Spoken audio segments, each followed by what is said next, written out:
নমস্কার বন্ধুরা, শুক্লা ঘোষ 100 চ্যানেলে আপনাদের অনেক স্বাগত রইল। আমি খুব ভালো আছি, আশা করি আপনারাও সবাই খুব ভালো আছেন।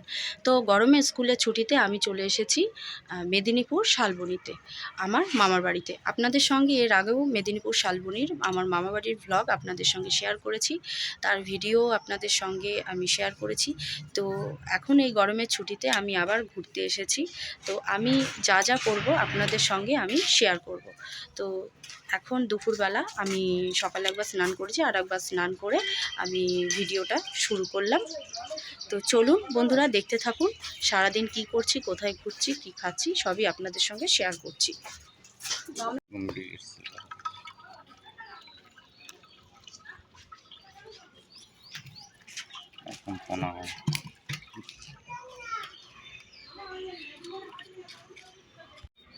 সকালবেলা মাছ এসেছিল, পোনা মাছ আর সিলভার কাপ। তো সিলভার কাপ আমি নিইনি, একটু পোনা মাছ নিয়ে নিয়েছিলাম। ভাইয়ের বউ বলছিল মাংস খাবে, কালকে মাছ নিতে নাও, তা আমি অল্প করে নিয়ে নিয়েছি। আর এখানে জানেন তো বন্ধুরা, আমাদের এখানে যেরকম 1 কিলো কত, 500 কত এরকম বলে, ওখানে কিন্তু শ হিসাবে বলে। যেমন 15 টাকা শ, 12 টাকা শ, মানে এটা বুঝে নিতে হবে, এইভাবে বলে। আর এই যে আমাদের মামাবাড়ির সামনে আগে রাস্তাটা কাঁচা ছিল, এখন দেখছি রাস্তাটা ভালো হয়ে গেছে।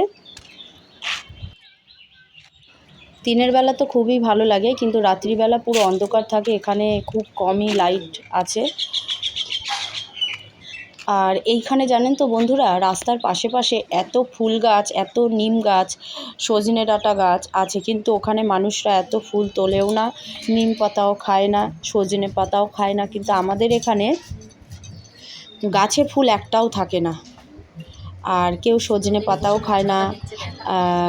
এখানে সজনে পাতা আমরা দেখলেই একটু নিয়ে এসে ওটা ভাজা করে খাই, কিন্তু ওখানে পড়েই থাকে, কিন্তু খাওয়ার কোনো লোক নেই। ওখানে নিম পাতা গাছ অনেক আছে, কিন্তু খাওয়ার লোক নেই।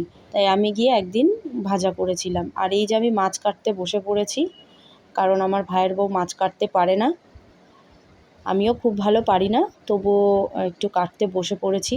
মাছটা তো রাঁধতে হবে, না কাটলে রাঁধবো কী করে। আর এই যে দেখুন, এখন যে মন্দিরটা দেখাচ্ছি, এটা হচ্ছে আমার দাদু। এবার হচ্ছে একটা কাণ্ড, আমাদের রাজদীপ কুয়ো থেকে জল তুলতে গিয়ে বালতিটা দিয়েছে ভেতরে ফেলে। এবার কি করব, তো মামিকে একটা অন্যের বাড়ি থেকে কাঁটা চেয়ে নিয়ে এসে মামিকে দেওয়া হয়েছে। আর মামি একমাত্র কুয়ো থেকে বালতি তুলতে পারে কাঁটা দিয়ে। তো মামি অনেক চেষ্টা করার পরে শেষমেশ বালতিটা ওঠানো গেল।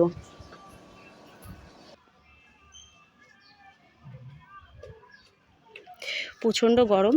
আর এই যে নন্দিনী এখানে মাটি নিয়ে খেলাধুলো করছে, দেখুন কি অবস্থা। নন্দিনীর কি অবস্থা দেখুন, এই যে এখানে মাটি কাদা নিয়ে একটু আগেই হাতে মাখিয়েছে, মুখে মাখিয়েছে, ভালো করে পরিষ্কার করে দিয়েছি, তো আবার শুরু করে দিয়েছে পায়ে কাদা মাখামাখি। ওকে নিয়ে কি করব বলুন। আসলে বাড়িতে তো এরকম কাদামাটি পায় না, এখানে এসে এরকম কাদামাটি পেয়েছে। খাওয়া দাওয়া সেরে বিকেলবেলা চলে এসেছি আমি একটা মাসির বাড়িতে, আমি আর আমার সেই ভাইয়ের বউ, যে ক্যামেরার সামনে আসতে চাইছিল না। আর দেখুন কত আম পেড়ে দিয়েছে আমার দাদা, আর কি সুন্দর আমগুলো, আর এগুলো খেতেও খুব সুন্দর ছিল। আর এইগুলো সব ভিডিও আমি দাদা বাড়ির থেকেই তুলেছি, ওদের অনেক ফুল গাছ, আনারস গাছ, আম গাছ, তাই সেই ভিডিওটাও আপনাদের সঙ্গে শেয়ার করলাম।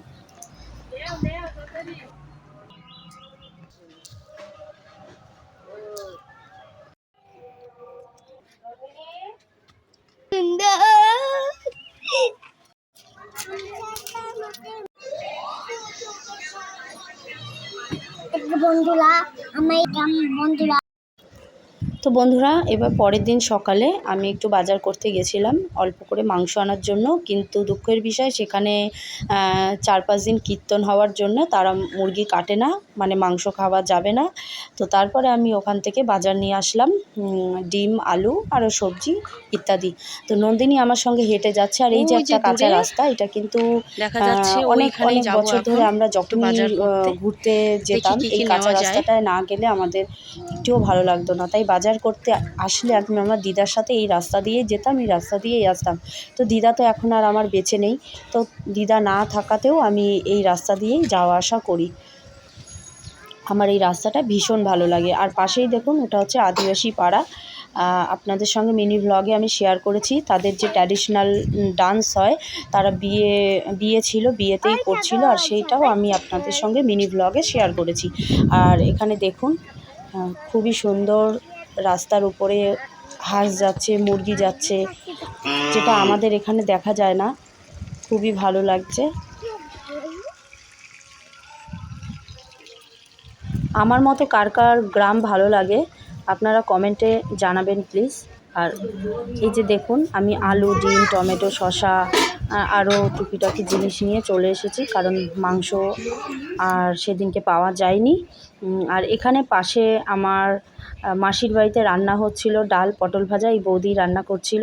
তো এটা হচ্ছে মাসি, সেটাই আমি একটু ছোট্ট করে ভিডিও করে নিয়েছি।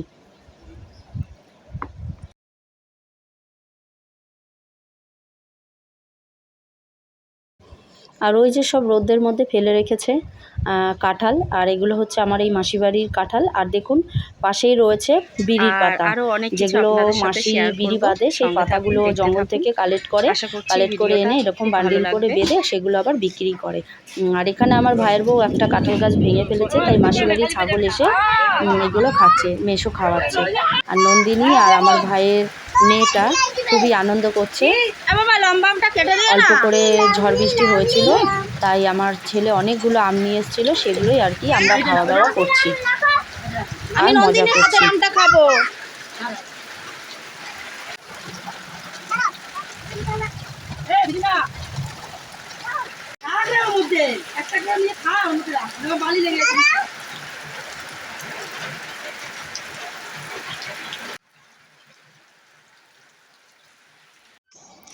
এই দাদাটা হচ্ছে আমারই এক মামার ছেলে, বড় ছেলে। তো ওই আমাদেরকে জমিটা একটু ঘোরাতে নিয়ে যাচ্ছিল ড্র্যাগন ফ্রুট দেখানোর জন্যে। কিন্তু দুঃখের বিষয়, মেয়ে নিয়ে ছেলে নিয়ে অত দূর হেঁটে যাওয়া সম্ভব হয়নি। তাই ভুট্টা ক্ষেত আর বরবটি ক্ষেত, তিল ক্ষেত, প্রচুর জোরে ঝড় বৃষ্টি নামছিল, তাই খুব তাড়াতাড়ি আমরা জমি থেকে বাড়িতে চলে এসেছি। যদি কপালে না থাকে, শুধু চোখের দেখা দেখে চলে আসে। কপালে নাই, তাহলে এখন ড্রাগন ফল হয় না।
যে কয়দিন থেকেছি সেই কয়দিনের সব ভিডিও আমি একসাথেই দিয়ে দিয়েছি। আর এবার দেখুন, পরের দিন আমার ভাইয়ের বাড়িতেই নিমন্ত্রণ ছিল। তো সেই নিমন্ত্রণে আমি সেখানে ভাইয়ের বউর হাতে হাতে কাজ করে দিচ্ছিলাম। তো একটু মাংস ধুয়ে মাংস করে দিলাম, আর একটু পটল পোস্ত করে দিলাম, আর ভাইয়ের বউ কাঠে ভাত রান্না করছে। আমিও কাঠে রান্না করেছি। আমি ভাইয়ের বউকে বললাম কাঠের জালে রান্না করে খেলে সেটা খেতে খুবই সুস্বাদু লাগে।